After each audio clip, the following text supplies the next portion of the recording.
अस्सलाम वालेकुम नाजरीन, program live doctor Shahid Masood के साथ मैं हूं नवाज।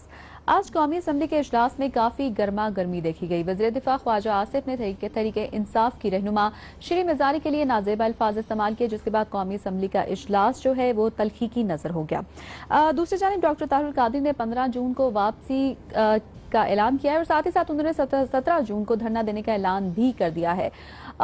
कल रात डॉक्टर फारूक सत्तार के घर के मुहासरे के बाद कराची में मुत्तहिदा ने हड़ताल की कॉल दी थी, जिसके बाद रेंजर्स का बयान सामने आया। उन्होंने शहरियों को अपने रोजमर्रा जो मामूलात जिंदगी है उनको जारी रखने की ताकीद की। अब देखना यह है कि कराची के हालात, कराची ऑपरेशन किस जानिब जाता है। अस्सलाम वालेकुम डॉक्टर साहब। डॉक्टर साहब, सबसे पहले आपसे जानना चाहूंगी कि कराची हालात आप किस तरफ जाते हुए देख रहे हैं? कराची के हालात इंशाल्लाह बड़ी जबरदस्त तरफ जा रहे हैं। कराची जो है वो बिल्कुल ठीक है और सियासत कराची में हो रही है जबरदस्त किस्म की और होनी चाहिए। और कराची एक मुल्क का माशी हब तो है ही, लेकिन पॉलिटिकली बड़े मैच्योर लोग हैं, पढ़े लिखे लोग हैं और उन पढ़े लिखे लोगों को बड़े बाशऊर लोग हैं। बड़ी तहरीकों ने कराची से जन्म लिया है पाकिस्तान बनने के बाद। सियासत कराची में हो रही है जबरदस्त और होनी चाहिए। जराइम एक अलग चीज है, टारगेट किलिंग्स अलग चीज है, भत्ताखोरी अलग चीज है, दुकानें बंद करवाना जबरदस्ती अलग चीज है। उजैर बलोच बन के आप अपने लोगों को उठा के और गैंग वॉर के अंदर जाके और बड़ी सियासी शख्सियात के इशारों पे आप कत्ल करें, खालिद शहनशाह से लेके और आमिर शाह से लेके और इन सारे लोगों को आप मारें और बिलाल शेख और ये सारा आप सियासी शख्सियात के इशारों पे आप गैंग्स बनाएं कराची के अंदर। और ये अलग मामला है, इसका सियासत से कोई ताल्लुक नहीं है। तो सियासत बिल्कुल आ रही है। पानी के ऊपर एमक्यूएम ने मसला उठाया है, कराची के मेयर के बल्दियाती जो इख्तियारात है उसके ऊपर एमक्यूएम ने मसला उठाया, बिल्कुल ठीक है। लेकिन दूसरी तरफ चाहे पीपल्स पार्टी हो, जो एमक्यूएम बात दुरुस्त कह रही है, एक एमक्यूएम ऑपरेशन के हवाले से एक बात एमक्यूएम दुरुस्त कह रही है और वो ये कह रही है कि अक्रॉस द बोर्ड ये नहीं हो रहा। और उस तरफ के लोगों को, और मैं भी ये बात और लोग भी एक बात कह रहे हैं कि एक तरफ के लोगों को उठा लिया, उधर से उजैर बलोच के लोगों को, उजैर बलोच को उठाया, तो उजैर बलोच की सरपरस्ती करने वाले लोगों को क्यों नहीं उठाया गया अभी तक? अच्छा, अब अगर ये कल आज बहुत सारी बातें मैंने करनी है और खबरें भी बहुत सी हैं प्रोग्राम में, लेकिन कल चूंकि प्रोग्राम के अंदर ही वो खबर आ गई थी कामरान फारूकी साहब की और वो मैंने ही ब्रेक की थी, तो अब मैं जरा वो जो खत था, देखें ना, मैंने उसमें बात की थी, बाद में वो बात होगी। और ये इस्लामाबाद, ये देखें, ये प्रोग्राम इस्लामाबाद से हो रहा है। मैं कराची में मिठाराम हॉस्टल के पास बैठ के शो नहीं करता। बात ये है कि इस्लामाबाद के अंदर यहाँ वजारत दाखिला, यहाँ पर नैब, यहाँ पे मौजूद ब्यूरोक्रेसी, यहाँ पे बैठे लोग मामला को किस तरह देख रहे हैं। ये वो खत है जो बड़ी स्क्रीन पे दिखाएगा। ये वो खत है जो कामरान फारूकी साहब को लिखा गया था और मैं इस वक्त ये इसकी कॉपी दिखा रहा हूँ और ये इसकी कॉपी ये इस्लामाबाद से मैंने ली अभी। और ये वो खत है जो रेंजर्स ने वहां पे भेजा था, गालिबन सेक्रेटेरिएट में रिसीव हो गया था कामरान फारूकी साहब की तरफ से, और उसके बाद ये खत जो था वो रात को लेट नाइट आ गया था यहाँ पे। बहरहाल ये इनके रिकॉर्ड में इसकी कॉपी यहाँ पर भी मौजूद है, क्योंकि सारा दिन यहाँ पे इस्लामाबाद में डिस्कस होता रहा कि कराची में क्या हुआ रात को। और उसके बाद ये स्पीकर सिंध असेंबली को खत लिखा गया था कि ये टारगेट किलिंग लियारी सेक्टर के इंचार्ज हैं ये साहब कामरान फारूकी जो हैं, और ये ओपोनेंट पार्टीज की तरफ से, और ये सिंध असेंबली सेक्रेटेरिएट में ये खत रिसीव हो गया था। अच्छा, अब बात ये है कि ये एक इल्जाम है, यानी ये प्रूफ नहीं है ना चीज, ये मतलूब, ये 2007 के अंदर भी जो कराची में कत्लेआम हुआ था उसके अंदर भी मतलूब है, और मतलूब है, इल्जाम है। इल्जाम में और जुर्म साबित होने में दो अलग अलग चीजें। ये इल्जाम है। अच्छा, और इन इल्जामात में रेंजर्स को मतलूब है, तो आइडियल ये होना चाहिए था कि ये खुद कामरान फारूकी साहब तशरीफ ले आते और आके वजाहत करते, लेकिन अब गड़बड़ ये हुई। और अच्छा, रेंजर्स ने भी जो किया वो रेंजर्स से पहले मेरे ख्याल से आना चाहिए था उनको आगा सिराज दुरानी साहब को रात को हमने दवाई दी, उसके बाद वो आज जलवा फरोज हुए दिन में किसी वक्त या रात में, और उन्होंने कहा कि हाँ मुझे वो पता नहीं दिन में ही शायद उठते हैं, रात में तो बहरहाल मैं कुछ नहीं कहना चाहता। वो जलवा फरोज ने कहा हाँ मुझे खत मिला था वाकई कामरान फारूकी का, लेकिन वो पता नहीं वो क्या हुआ, ये वो करके वो अब खत उनको रात को आ जाना चाहिए था। सिंध हुकूमत रात को सोई पड़ी रही, सोई रहती है, कभी कभी उठ जाती है, तो वो दिन में उठी, ठीक है, रात को वो पता नहीं इबादतें करते हैं क्या करते हैं, रमजान में तो करते हैं, लगता है 2008 से वो इबादतों में मसरूफ रहते हैं रात भर। वो बारात सोए हुए थे, वो उठे, उन्होंने आके कहा कि हाँ जी वाकई ऐसा हुआ था। वो उनको बीच में आना चाहिए था, वो पॉलिटिकली उन्होंने आज और गड़बड़ कर दी सिंध हुकूमत ने। और उनको अचानक याद आ गया कि 5 तारीख को वो घेरा हुआ था वड्डे साईं के घर का, कैमली शाह साहब के घर का, तो आज उन्होंने MQM पे FIR कटवा दी है।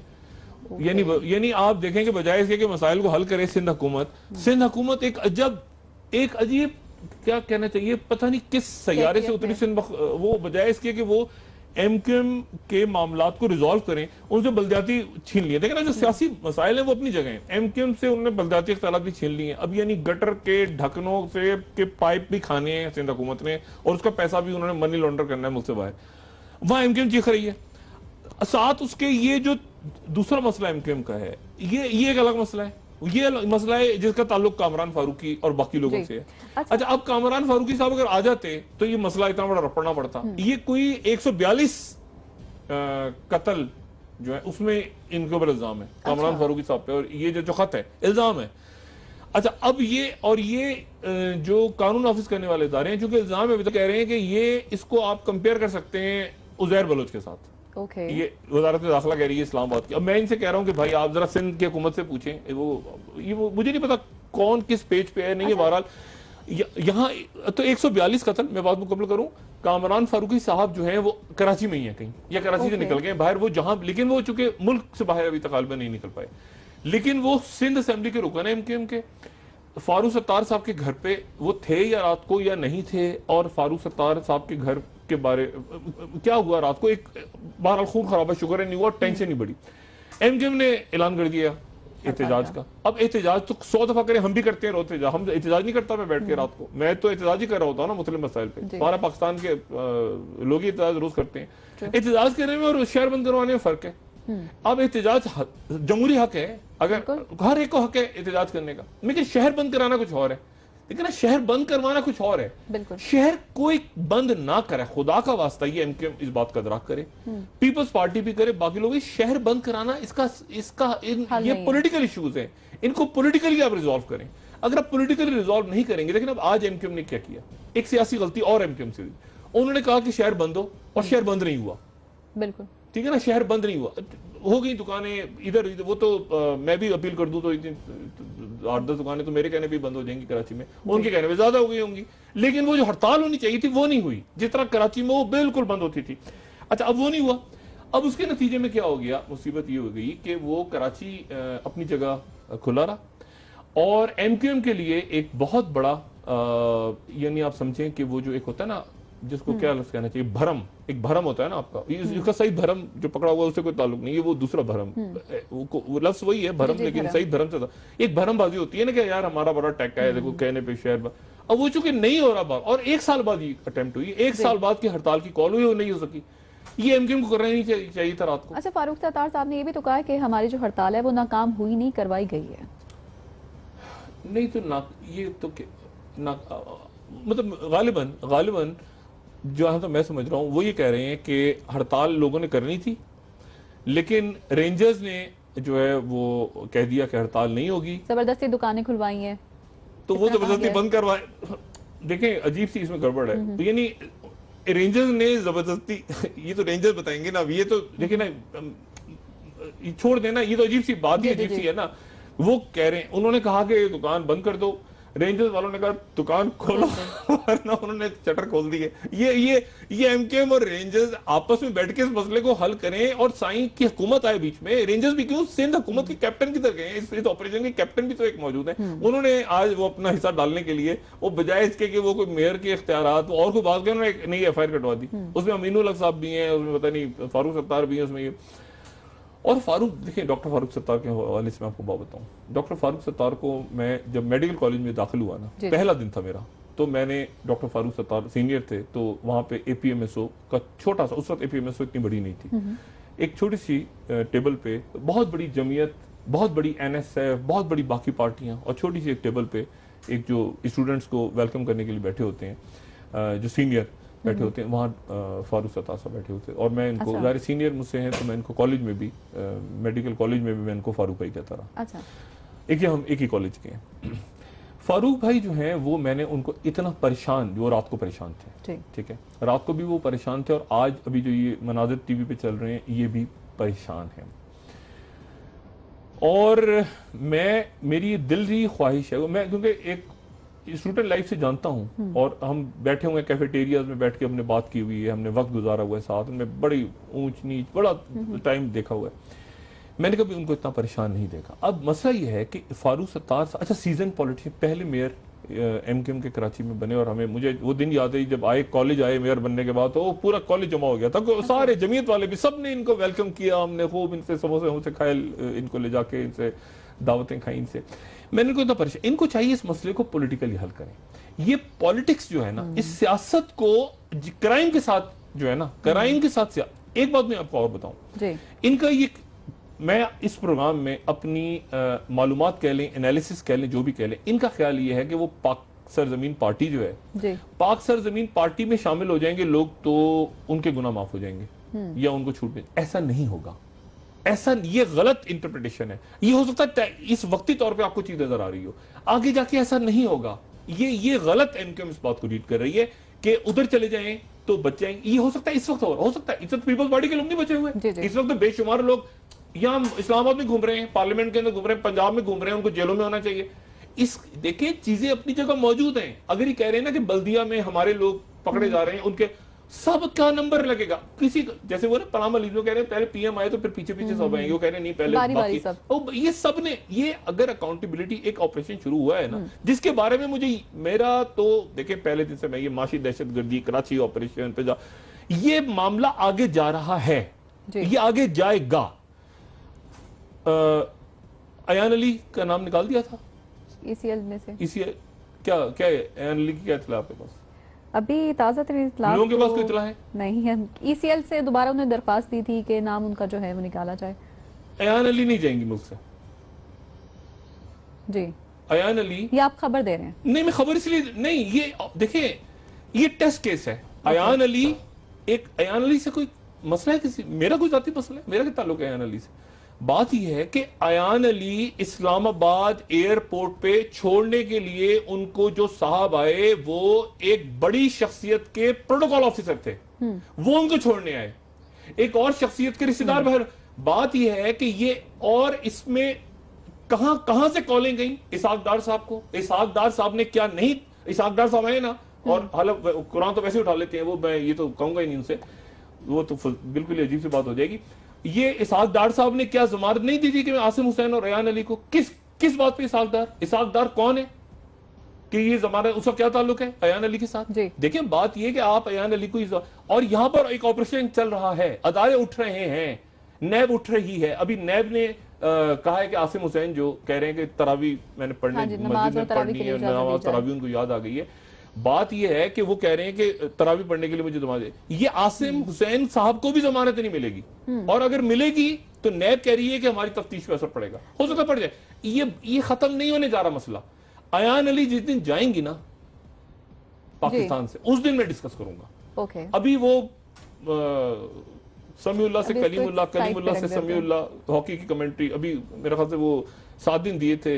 यहां से मेरी गुजारिश है यहाँ पे, अब मैं चौधरी निसार साहब से मुखातिब हूँ, ठीक है ना। अब इसहाक डार साहब ने, पहले तो ख्वाजा आसिफ साहब का खुला हुआ था ना महाज, इसहाक डार अपना चौधरी निसार के अगेंस्ट, अब इसहाक डार भी उसी कैंप में शामिल हो गए कि इसहाक डार का ख्याल है कि उधर से जो मेरी जबान खराब हुई है, जो मैं आसिम हुसैन और अयान अली को और बाकी मैंने सारे मामला किए, उसमें चौधरी निसार आड़े आ रहे हैं। कल इनकी अच्छी खासी क्लास हुई है, कल के बीच में एमकेएम की खबर आ गई थी तो मैंने बात डिस्कस नहीं की, इनकी अच्छी खासी क्लास हुई है कल। और तारिक फातमी को तो मेरा ख्याल है कि उसको तो डांट वांट पता नहीं पड़ी नहीं पड़ी, मैं कुछ कहना नहीं चाहता, वो जीएचक्यू में मीटिंग हुई है, तारिक फातमी तो फारिग होने लगा, वैसे तारिक फातमी साहब वैसे ही फारिग होने लगे। बोरिया बिस्तर वहां बांध के तैयार रखें, वो वैसे ही फारिग होने के उनके इम्कान आते हैं। आप ब्रेक लें, मैं उसके बाद आपको बताता हूँ। लेकिन जो बात थी वो सारी ये कि अयान अली, ये एक से अपील कर जाऊं, चौधरी निसार साहब आपको 7 दिन दिए थे सिंध हाई कोर्ट ने, आप ये मुल्क आपकी तरफ देख रहे हैं। चौधरी निसार साहब, वज़ीर दाखिला साहब, अयान अली, इसहाक डार साहब ने गारंटी दी हुई है, अयान अली का नाम डाल दें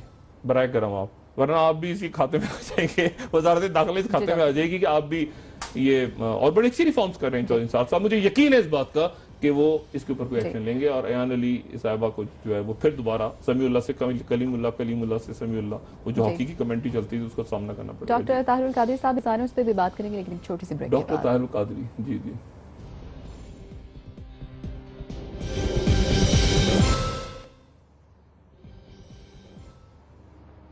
वेलकम बैक नाजरीन, बातों के सिलसिले को आगे बढ़ाते हैं। डॉक्टर साहब ये बताएगा कि आप कह रहे थे कि तारिक फातमी साहब जो हैं वो अपना बोरिया बिस्तरा बांध के रखें, आखिर क्यों? बोरिया बिस्तर बांध के रखें, उनका बड़ा खतरनाक उनके खिलाफ जो है एक तो तहकीकात हो रही है। जी जी।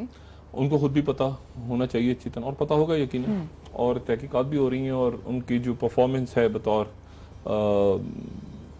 लेकिन सरताज अजीज जो है वो एक संजीदा आदमी है, संजीदा शख्सियत है, और बावजूद इस बात के कि उनको मियां नवाज शरीफ साहब ने नहीं पूरी पावर दी, लेकिन वो जितना कर सकते हैं बतौर एक अपनी जो उन्होंने पूरी कोशिश की, लेकिन जो तारिक फातमी साहब हैं वो किसी और डायरेक्शन में चले गए हैं।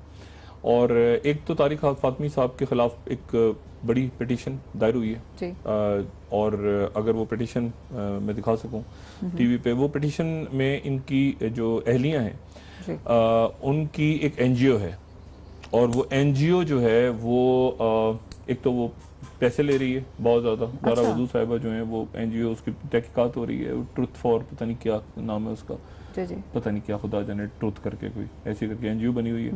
दूसरा ये है कि तारिक फातमी साहब तो एक तो तहकीकात शुरू हो गई है, दूसरा ये है कि इनकी जो बहुत सारी अपॉइंटमेंट्स हैं, वो अपॉइंटमेंट्स जो इन्होंने की हैं, एक तो देखें ना, ये वजारत खारजा के ये स्पेशल असिस्टेंट नहीं है, ये वजीर आजम के स्पेशल असिस्टेंट है, इनको वहां बैठना चाहिए। वजीर आजम हाउस में बैठे हैं, वजीर आजम सेक्रेटेरिएट में बैठे हैं, जैसे और बहुत से लोगों ने वहाँ जगह अपनी तलाश की हुई है, कोई इधर बैठा है, उधर बैठा है, कोई बावर्ची खाने में बैठ के काम कर रहा है। तो बात यह है कि ये भी वहाँ पे जाके काम करें। ये वजारत खारजा में ना सिर्फ दाखिल हुए बल्कि इन्होंने बहुत कॉम्पिटेंट जो पाकिस्तान के सफारतकार हैं उनको, मैं जैसे मोहम्मद सादिक साहब इनको पसंद नहीं है। मोहम्मद सादिक जो है वो बहुत जबरदस्त आदमी है, अफगानिस्तान में भी रहे हैं वो, तो मोहम्मद सादिक इनको पसंद नहीं है, तो मोहम्मद सादिक साहब बेचारे जो हैं वो कहीं खामोशी से उनको साइडलाइन कर दिए। इसी तरह से एक बहुत हमारे बहुत जबरदस्त गालिब इकबाल साहब जो फ्रांस में रहे सफीर, वो इनको पसंद नहीं है, ऐसे ही पसंद नहीं है, ठीक है ना? नहीं मतलब इनके अपने बड़े मफादात है ना, इनके ऊपर एक और इंक्वायरी भी हो रही है। $10,000 इनको पे होते हैं, शहजाद एंड ब्रदर्स कोई पेट्रोलियम कंपनी है, अच्छा। मोराको में जिसको ठेका मिला है, और वहां से $10,000 की कोई पेमेंट्स हो रही है, उसकी तहकीकात शुरू कर दी गई हैं। अच्छा। तो तारिक फातमी साहब मेरे ख्याल से इज इन ट्रबल, इनको खुद भी अंदाजा है। और कल जो इजलास हुआ था, मुझे नहीं पता इनको वहां बताया गया या नहीं बताया गया, ये बहरहाल तय बात है कि तारिक फातमी साहब के खिलाफ इंक्वायरी शुरू है। तारिक फातमी साहब ने पेपर्स के ऊपर यानी ऐसे चिट लिखी है, और चिट लिख के वो कतर के अंदर सफीर, और ये मराकश के अंदर सफीर, 3-4 मुल्कों में सफीर, फिर 3-4 बड़े मुल्कों में, ईरान, चाइना, अमेरिका, वहाँ एक्सटेंशन देखे इन्होंने, मिनिस्ट्री ऑफ फॉरेन अफेयर्स ने एक्सटेंशन दे दी हुई है लोगों को जो रिटायर हो गए हुए। तो ये एक अजीब सा मामला, ये हमारी जो खारजा पॉलिसी का बेड़ा गर्क हुआ है ना मुल्क का, उसमें ये जो इंटरटेनर ग्रुप है ना, एक इंटरटेनर और भी है वो जो जिनकी किताब आई है, शौकत अजीज साहब इंतहाई काबिल एहतराम है, मगर देखिए होता क्या है, मैं इंटरटेनर बताऊं आपको क्या होता है। ये होता है कि जब एक शख्सियत एक जगह बैठी है ना, कहीं कोई भी आदमी है, एक वो लोग होते हैं जो पॉलिसी बनाते हैं उनकी, यानी जो सरकारी काम उनका करना है, एक वो होते हैं जो आपके दोस्त अहबाब होते हैं, जिनके साथ आप शाम को बैठ गए, हर एक के होते हैं, वो शाम को बैठे, गेट टुगेदर हो गई। अब आप अगर एक ओहदे पे बैठे हैं, और ये मैंने बात एक दफा मुशर्रफ साहब से कही थी, मैंने मुशर्रफ साहब से ये बात कही थी एक दफा कि जन साहब, आप अगर इंटरटेनर्स को और आपको जो पॉलिसी एडवाइस करते हैं उनको अगर सेपरेट कर लें तो आपका काम बड़ा आसान हो जाए।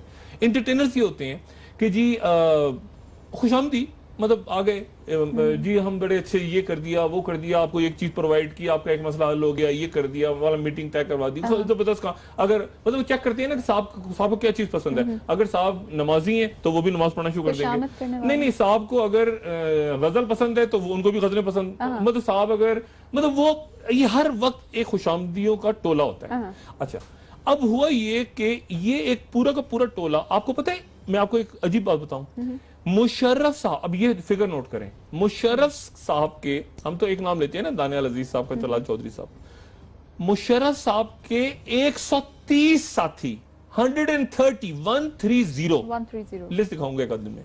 130 मुशर्रफ साहब के जो साथी थे वो इस वक्त सूबाई असेंबली में पंजाब की या मरकज में या सेनेट में मुस्लिम लीग नून के साथ हैं। अच्छा। जो इनिशियली मुशर्रफ साहब के साथ थे 2002 में 130 आप जरा सूरत हाल देखें। और कैसे होता है, शुजात अजीम साहब मिसाल है ना उसकी, वाज़ेह मिसाल। मतलब आप बस जबरदस्त। अब होता क्या है कि वो जो बंदा जिस जगह बैठा होता है ना, वो कहता है कि उसके पास एक ऑफिशियल आया, कोई भी आदमी आया, कोई मतलब आप बैठे हैं और आपके पास आए फॉरेन सेक्रेटरी आए, उन्होंने कहा सर ये देखें ये आदमी बड़ा कॉम्पिटेंट है, इसको आप वहां पे एम्बेसडर लगाएं, बड़ा अच्छा आदमी है। आपने कहा अच्छा ठीक है लगा दो। शाम को आए लोग आपके पास, मिठाई टोकरे घर के साथ, ये वो सदके कुर्बान, आप बड़े अच्छे लग रहे हैं। मुशर्रफ साहब की बात नहीं हो रही। मैं ये अब तो खैर खानदान, अब तो वो बादशाहत है ना इस वक्त तो मुगलिया दौर है, तो इस वक्त तो बिल्कुल ही दूसरी सूरत हाल है।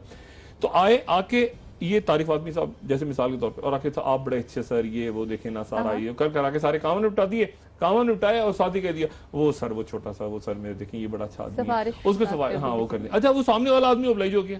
अब ये इंटरटेनर्स हैं, ये इंटरटेनर्स आपके पॉलिसी का जो डिसीजन उस पर हावी आ गए।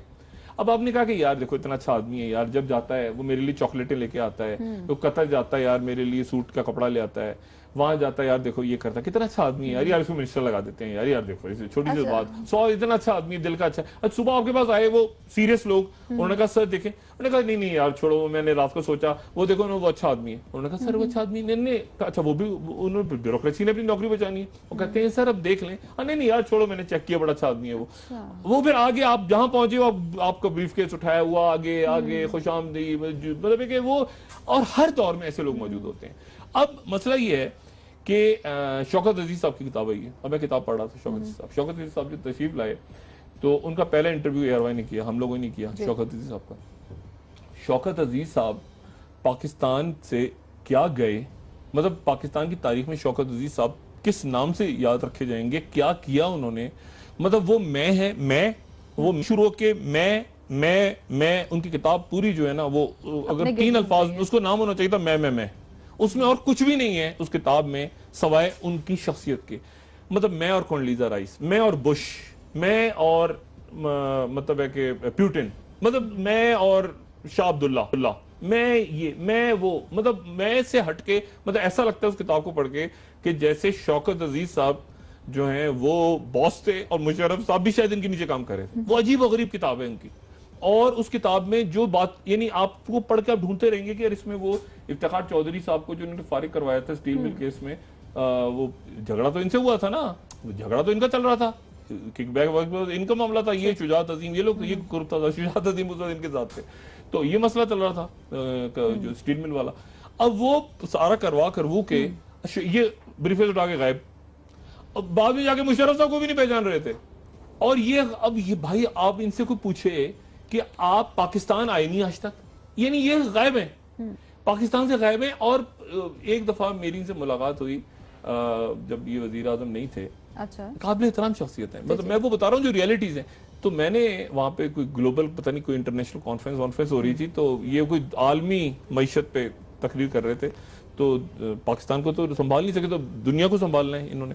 तो वहां पर ऐसी मैंने बात की, मैंने कहा जी को पाकिस्तान का नहीं डॉक्टर साहब देखिए मैं बात करता हूँ ग्लोबली, हाँ मैं हो रहा हूँ पाकिस्तान को भी नहीं, लेकिन मैं देखिए ना मैं एक इंटरनेशनल लेवल का आदमी हूँ, पाकिस्तान से मुझे काइंडली इस वक्त आप ना मतलब मेरे पोर्टफोलियो में लिखा हुआ है कि मैं पाकिस्तान का वजीर आजम रहा हूँ। मतलब इस तरह की शख्सियत है, मतलब होता है ना सीवी में आपने नीचे डाल दिया फॉर्मर प्राइम मिनिस्टर, लेकिन आप मतलब क्या रोल है आपका, ना आप उस अपनी किताब में लिख रहे हैं कि लाल मस्जिद में क्या हुआ, ना आप लिख रहे हैं उसमें कि इफ्तिखार चौधरी के साथ क्या हुआ, ना आप लिख रहे हैं कि आप सूटकेस उठा के कैसे निकल गए, ना भी बता रहे हैं आप कैसे आए।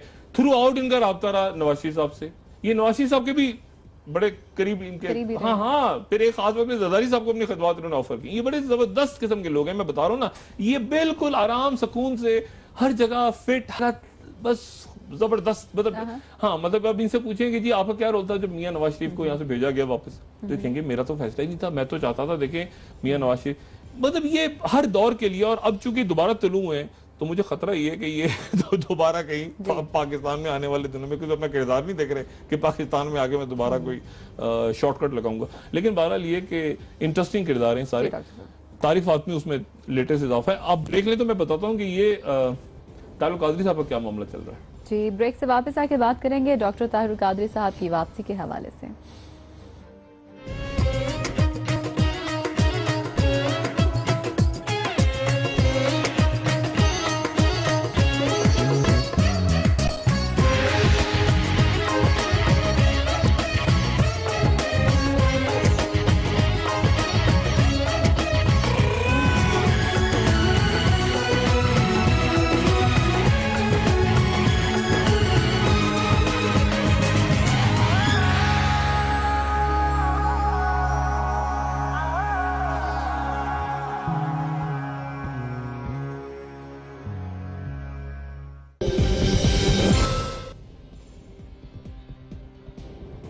वेलकम बैक नाजरीन। डॉक्टर साहब, 15 जून को डॉक्टर ताहिर कादरी साहब वापस आ रहे हैं और 17 जून को उन्होंने धरना देने का भी ऐलान कर दिया है। तो ये जो सियासत है, एहतजाज की सियासत, क्या इसकी वजह से हालात को नया रुख लेंगे? देखिए, सबसे पहले तो शौकत अजीज साहब की किताब आई तो मैं एक बड़ी इंटरेस्टिंग बात उनके हवाले से बता के फिर आगे निकलूं। कॉन्डोलीजा राइस सेक्रेटरी स्टेट रही हैं अमेरिका की, तो वो अपनी किताब में लिखती हैं कि मैं पाकिस्तान आई और पाकिस्तान में मेरी मुलाकात होनी थी प्राइम मिनिस्टर शौकत अजीज साहब से। तो शौकत अजीज साहब जो हैं वो उनको इल्म नहीं था। अमेरिकन तो बग करते हैं ना, सुनते हैं साथ वाले कमरे में क्या बात हो रही। तो शौकत अजीज साहब गुफ्तगू फरमा रहे थे कि ये जो कॉन्डोलीजा राइस अभी आ रही है, देखें मैं खवातीन को किस तरह मैं तो बड़ा मास्टर हूँ भी कॉन्डोलीजा राइस को मैं किस तरह से देखना काबू करता हूँ। खवातीन तो बड़ी मैं एक्सपर्ट आदमी हूँ खवातीन को मुतासिर करने। कॉन्डोलीजा ये कॉन्डी बात सुन रही थी, कॉन्डी कहते हैं, कॉन्डोलीजा राइस गुफ्तगू सुन रही थी, अमेरिकन गुफ्तगू सुन रहे थे, प्राइम मिनिस्टर ऑफ पाकिस्तान की ये बातें कर रहे हैं। और उसके बाद कॉन्डोलीजा राइस वहां पे आई, उन्होंने कहा कि और यू प्राइम मिनिस्टर, ये वो सलाम दा, इन्होंने बाजी कॉन्डी वॉन्डी कर दिया होगा। फिर मतलब ये इन्होंने जानवे वो पहले सुन के आई और उसी टोन में फिर उन्होंने बात की। तो ये आप देखें कि आपके मुल्क के कुछ लोग किस किस्म की बातें करते हैं और फिर उसका वो और क्या इंप्रेशन दूसरों में जाता है वो उनको ध्यान नहीं होता। मतलब कॉन्डोलीजा राइस ने अपनी किताब में लिखा है इनके बारे में। बहरहाल आगे चलें, 2-3 बातें ताहिर कादरी साहब का जिक्र करने से पहले। एक तो मैंने पहले कहा था और मैं उस बात को आज फिर याद दिला दूं कि एक पनामा लीग्स पे टीओआर कमेटी, पनामा लीग खत्म नहीं हुआ, टीओआर कमेटियों ने दम तोड़ दिया, टीओआर कमेटियां गायब। ठीक है, आज सारा असेंबली का जो इजलास था वो नजर हो गया। उसके क्या कहते हैं वो जो ख्वाजा आसिफ साहब ने चीनी मदारी साहिबा के बारे में बात की और ये खत्म हो गया किस्सा। ये टीओआर कमेटियां गई, मामला खत्म नहीं हुआ, ये मामला आगे बढ़ रहा है। अच्छा, अब आगे बढ़ रहा है और मैं बार बार कह रहा हूं कि सियासतदान इसको खत्म करें, डेडलॉक को बैठ के। सियासतदान खत्म नहीं करेंगे तो 2 अदारे फिर इंटरवीन कर सकते हैं। एक को करना चाहिए इस डेडलॉक को खत्म कराने के लिए वो अदालत है, और एक जिसको नहीं करना चाहिए लेकिन वो करवा सकती है डेडलॉक खत्म, जो नहीं करना चाहिए, जो सिस्टम के लिए खराब होगा, जो जमहूरियत के लिए खराब होगा, वो फौज है। आज मुझे ये इंप्रेशन मिला है, आज मैं कुछ अदलिया से मुतालिक शख्सियात के साथ मेरी मुलाकात हुई, जो कुछ रिटायर्ड जजेस और कुछ ये तौर पे मुझे ये ऐसे इंप्रेशन मिला कि अदालत इसमें इन्वॉल्व नहीं होने जा रही। अगर तो ये इंप्रेशन गलत, अदालत अगर इन्वॉल्व हो जाए तो ये बहुत अच्छा होगा। अगर अदालत इन्वॉल्व नहीं हुई तो ये खराबी की तरफ जा रहा है पूरा मामला। ताहिर कादरी साहब आ रहे हैं 15 को सुबह 8 बजे पहुंचेंगे कतर एयरवेज से। 9 तारीख को लंदन आ रहे हैं कनाडा से, और 9 जून को, और उसके बाद यानी आगे बस आजकल में, और उसके बाद वो वहाँ स्टे करके मैनचेस्टर में कोई उनका प्रोग्राम है, उसके बाद वो कतर एयरवेज से यहाँ पहुँच जाएंगे 15 को। 17 तारीख को वो मॉल रोड बंद करेंगे वो फजर तक, अफ्तार से लेके और फिर फजर तक, फजर की नमाज तक मॉल रोड बंद होगा। और ये बात ध्यान में रहे कि 17 तारीख को इससे कतई नज़र के क्या होगा और क्या उसके बाद नहीं होगा, क्योंकि फिर इत्तेकाफ पे बैठेंगे और फिर ईद के बाद ऐलान होगा। लेकिन असल मसला ये है कि जो FIR है, FIR 302 की FIR कटी हुई है मॉडल टाउन पे जो वाकया हुआ था, और वो बाकी नजफी रिपोर्ट भी लोगों को याद होगा। बाकी नजफी कमीशन इस तरह से बनाया गया था कि वो कमीशन में कुछ जजों ने पहले रिटायर हुआ, बड़ा टेक्निकल काम हुआ, तो एक दिन रिटायर हो गए, कमीशन टूट गया, दूसरे रिटायर हो गए, फिर रिपोर्ट बनी, फिर तीसरा रिटायर हो गया, इस तरह करके कमीशन बनाया गया था। उसमें 14 लोगों की शहादत हुई थी वहां पे, उसमें से 10 इनके थे और बाकी 4 यानी ताहिर कादरी साहब के साथी थे, और 4 लोग थे जो वहां सड़क पे खड़े हुए थे और जिनको गोलियां लगी थी। और उसमें जो 302 की FIR कटी थी, एक तो गवर्नमेंट ने कटवा दी थी अगले दिन जो कटवाई थी वो इन्हीं के अपने लोगों पे, तारुल कादरी साहब के लोगों ने मारा है, यानी ये इन्होंने जब आर्मी चीफ से मुलाकात की थी इमरान खान ने और डॉक्टर तारुल कादरी ने, उसके नतीजे में जो FIR कटी थी, उस FIR के अंदर नामजद है नवाज शरीफ साहब, ठीक है, शहबाज शरीफ साहब, ख्वाजा आसिफ साहब, चौधरी निसार साहब, साद रफीक साहब, राना सनाउल्लाह साहब। FIR कटी हुई है, FIR 302 की कटी हुई है, भी बनाई गई थी लेकिन कुछ हल कोई हल नहीं निकला। और उसके बाद फिर यहाँ पर भी जब इस्लामाबाद में आए तो यहाँ पर भी गोलियां चली 31 और 31 की रात को, उसकी भी FIR है। अब ये तारुल कादरी साहब जो कह रहे हैं, वो कह रहे हैं कि मैं आर्मी चीफ ने वादा किया था इंसाफ दिलवाने का। अच्छा, अब क्या होता है मैं नहीं जानता इसके आगे, लेकिन मैं इतना जरूर जानता हूं कि ये मामला तारुल कादरी साहब जो दोबारा आ रहे हैं, ये मैं आगे किसी जगह पे बताऊंगा कि $30 मिलियन तारुल कादरी साहब के बारे में ये बात आई ना। तारुल कादरी साहब की सियासत से उनके जो तरीकाकार है उससे बेशुमार इख्तलाफात हैं। अच्छा। ये बात नहीं बीच में आई थी कि पैसे दिए गए, पैसे ऑफर हुए थे, पैसे ऑफर हुए थे $30 मिलियन ऑफर हुए थे, वो इन्होंने लिए नहीं क्योंकि, और ये इस दफा ये बात गालिबन सामने आ जाएगी कि किस शख्सियत ने ऑफर किए थे, और ये बात इस्टेब्लिशमेंट की नॉलेज में है पाकिस्तान की और होनी भी चाहिए, ठीक है, कि $30 मिलियन ऑफर हुए थे, इन्होंने नहीं लिए थे। लेकिन वो ऑफर करने वाली शख्सियत कौन थी, उनका नाम भी आ जाएगा, उनका शायद कोई रिकॉर्ड, उन्होंने कोई लिख के भी चीज दी थी कि मैं आपको यहाँ पहुंच जाऊंगा, वो सारी चीजें सामने आ जाएंगी। तारुल कादरी साहब अब जो आ रहे हैं वो सारा सामान वो तैयार करके ला रहे हैं कि ये सब कुछ यहाँ के करेंगे। अच्छा डॉक्टर साहब, आपको क्या लगता है ऑपोजिशन की कौन सी जमातें हैं जो कि डॉक्टर तारुल कादरी साहब को ज्वाइन करेंगी? मामला खराबी की तरफ जा रहे हैं। तारुल कादरी साहब जो हैं वो ये जो बात उन्होंने की है ना कि आर्मी चीफ इंसाफ दिलवाए, और अगर तो इस पर अदालत एक्टिव हो जाती है तो अदालत कुछ करे। देखें ये मामला खराब है, खराबी की तरफ जा रहा है, अदालत इस पर एक्टिव होकर कुछ करे। जो पॉलिटिकल शख्सियात हैं वो आपने नोट किया आहिस्ता आहिस्ता पीछे हो रहे हैं, बहुत सारे वजीर गायब होने शुरू हो गए हैं, बहुत एक्टिव थे बहुत से लोग, अब उनको अंदाजा हो रहा है ये खास तबका होता है ना जो वो मैं कहता हूं सूरजमुखी के फूल होते हैं। आप नोट करें कितनी शख्सियात मीडिया से गायब हो गई हैं, जो बड़ा चीख रही थी चला अचानक गायब हो गई, उनको देखते सूरज इस तरफ जा रहा है, वो इधर जाते हैं, मुशर्रफ साहब के साथ इधर तो वो जो है वो अब आहिस्ता आहिस्ता वो अपना रुख चेंज कर रहे हैं और वो गायब हो रहे हैं, और आने वाले दिनों में आपको और बाकी बहुत सारे लोग गायब होते नजर आएंगे, कुछ फारिग हो जाएंगे। एक बस आखिरी, मुझे पता है टाइम खत्म हो गया, इन्होंने इलेक्शन कमीशन से नाहल इनको बहुत सारे लोग ना हो, इन्होंने वारदात कर दी है। इलेक्शन कमीशन के लोग इन्होंने पावर्स लेके सिर्फ चीफ इलेक्शन कमिश्नर को दे दिए, इनको डर है कि KP से सिंध से बाकी लोग ऐसे ना आ जाएं जो कि दूसरे पार्टियों के और हमारे लोगों को नाहल कर दें। वो भी एक नया क्राइसिस खड़ा हो रहा है इलेक्शन कमीशन। डॉक्टर साहब, पीपल्स पार्टी की जो सीनियर क़यादत है वो भी तो दुबई पहुंच गई है, वो तो होती दुबई में, पाकिस्तान तो वैसे आते हैं वो दुबई में होते हैं। वो आसिम हुसैन का देखें ना मसला, उनको फिर यकीन दहानी करवाई गई थी अयान अली के हवाले से, आसिम हुसैन के हवाले से। ना अयान अली का मसला हल हो रहा है, ना आसिम हुसैन का मसला हल हो रहा है, ना MQM का मसला हल हो रहा है, ना मियां नवाज शरीफ का मसला हल हो रहा है, ना पब्लिक का मसला हल हो रहा है। अच्छा डॉक्टर साहब, किसी का मसला हल नहीं, खारजा पॉलिसी का मसला हल हो रहा है, मतलब सारे मसाइल, लेकिन इन्होंने हल होना है बहरहाल। आई होप कि ये मसला इंशाल्लाह इन्होंने हल होना है। ना तारुल कादरी साहब के को इंसाफ मिल रहा है, किसी को कुछ नहीं मिल रहा। अच्छा डॉक्टर साहब, मैं आपसे पूछना चाहूंगी, कल से बाकायदा आगाज हो रहा है एंड ऑफ टाइम्स का, उस हवाले से कुछ बताइएगा। इंशाल्लाह जी, इंशाल्लाह कल शाम 2 दिन तो तारफी प्रोग्राम थे, सवाल जवाब आपके साथ रहे, लेकिन कल इंशाल्लाह कल शाम 5:05 पे ARY न्यूज पे मैं मुंतज़िर रहूंगा। बहुत सारे सवालात आ रहे हैं, मिल रहे हैं लोगों के उनका, सबको मुंतज़िर रहूंगा इंशाल्लाह। बहुत शुक्रिया नाजरीन हमारे साथ रहने के लिए। डॉक्टर साहब को लास्ट कमेंट। अपना दोस्तों, रिश्तेदारों, गिरदो नवाह के लोगों का सब ख्याल कीजिएगा।